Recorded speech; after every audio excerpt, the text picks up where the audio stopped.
અપાયું પ્રાર્થના પત્ર। ગૌમાતાને રાષ્ટ્રમાતા જાહેર કરવા ગૌભક્તોનો હુંકાર।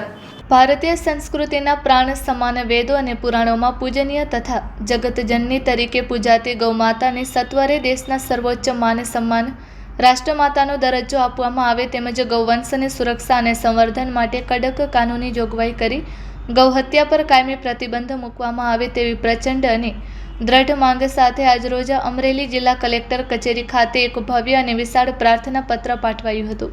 સમગ્ર ભારત વર્ષના તમામ રાજ્યોના તમામ જિલ્લાઓમાં એક સાથે એક જ સમય અને એક જ પવિત્ર સંકલ્પ સાથે પૂજ્ય સંતો મહાત્માઓના દિવ્ય માર્ગદર્શન હેઠળ આ મહાઅભિયાનનો પ્રારંભ થયો છે, જેના ભાગરૂપે અમરેલી જિલ્લામાં પણ સંતો મહંતોની આગેવાની હેઠળ હજારોની સંખ્યામાં ઉપસ્થિત રહેલા તેજસ્વી ગૌભક્તો, ધર્મપ્રેમી નાગરિકો અને સત્ય સનાતન સંસ્કૃતિના રક્ષકોએ કલેક્ટરશ્રીને આવેદનપત્ર પાઠવી દેશવ્યાપી સંકલ્પને બળ પૂરું પાડ્યું હતું। અમરેલી જિલ્લાના ગૌસેવકો દ્વારા કુલ 2,53,400 જેટલા હસ્તાક્ષરો સાથે આ આવેદનપત્ર સમર્પિત કરવામાં આવ્યું હતું, જે જિલ્લાની ગૌભક્તિનો અદ્ભુત પુરાવો છે। આજરોજ સવારે 11:15 કલાકે અમરેલી કલેક્ટર કચેરી ખાતે પ્રાર્થના પત્ર આપવાની પવિત્ર પ્રક્રિયા શરૂ થઈ હતી। આ પ્રસંગે ઉપસ્થિત સંગમ ફાઉન્ડેશન ટ્રસ્ટના પ્રમુખ વિવેકભાઈ તળાવિયાએ પોતાના ઉદ્બોધનમાં જણાવ્યું હતું કે યુગ યુગથી જીવ માત્રાના કલ્યાણ અને અન્નધન તથા આરોગ્યની રક્ષા માટે ગૌમાતાનું યોગદાન અતુલ્ય રહ્યું છે। ભારતીય સનાતન સંસ્કૃતિમાં ગૌસેવા એ જ સાચી ઈશ્વર સેવા છે। આ પવિત્ર અભિયાન અંતર્ગત દેશના ખૂણે ખૂણેથી અને ગામે ગામથી કરોડો નાગરિકો રાષ્ટ્રપતિ અને વડાપ્રધાનને સંબોધીને પ્રાર્થના પત્ર પાઠવી રહ્યા છે। સાથે જ વેબસાઇટ પર ઓનલાઈન માધ્યમથી પણ કરોડો નાગરિકો જોડાઈને ગૌમાતાના સમર્થનમાં પોતાનો અવાજ બુલંદ કરી રહ્યા છે। ભારતીય સંસ્કૃતિ અને ગૌવંશના ગૌરવને પુનઃસ્થાપિત કરવા માટે ગૌમાતાને સત્તાવાર રીતે રાષ્ટ્રમાતા જાહેર કરવામાં આવે તેમજ સમગ્ર દેશમાં ગૌવંશની હત્યા કરનારાઓ સામે આડેધડ કડક કાનૂની સજા અને ફાંસી જેવી સખત જોગવાઈ લાગુ કરવામાં આવે। વધુમાં ગૌવંશના સર્વાંગી વિકાસ, સંવર્ધન અને રક્ષણ માટે કેન્દ્ર સરકાર દ્વારા એક અલગ ગૌ મંત્રાલયની સ્થાપના કરવામાં આવે તેવી માંગ સાથે પ્રાર્થના પત્ર અપાયું હતું। Report by Sarfaraz Khokhar, Vijpadi. जय जय गौ माता, जय जय गौ माता, जय जय गौ माता।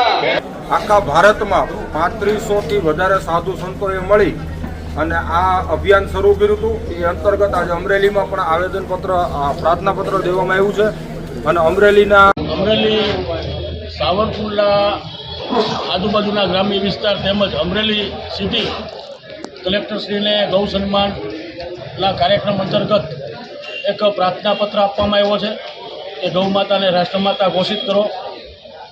ખાલી ગાય માતા એક પ્રાણી નથી, ગાય માતા એક વિજ્ઞાન છે જે આપણા જીવનથી મૃત્યુ સુધી આપણને ઉપયોગી છે।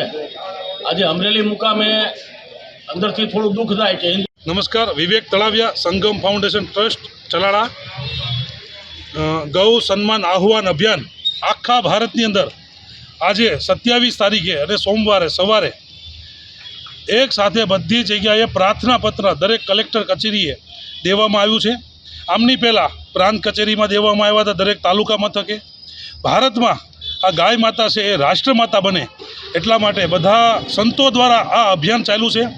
સંતોએ ખૂબ મહેનત કરી છે અને એના દ્વારા આજે આખા ભારતની અંદર વિશાળ પ્રમાણમાં લોકો જોડાય અને પત્ર દેવામાં આવ્યો છે।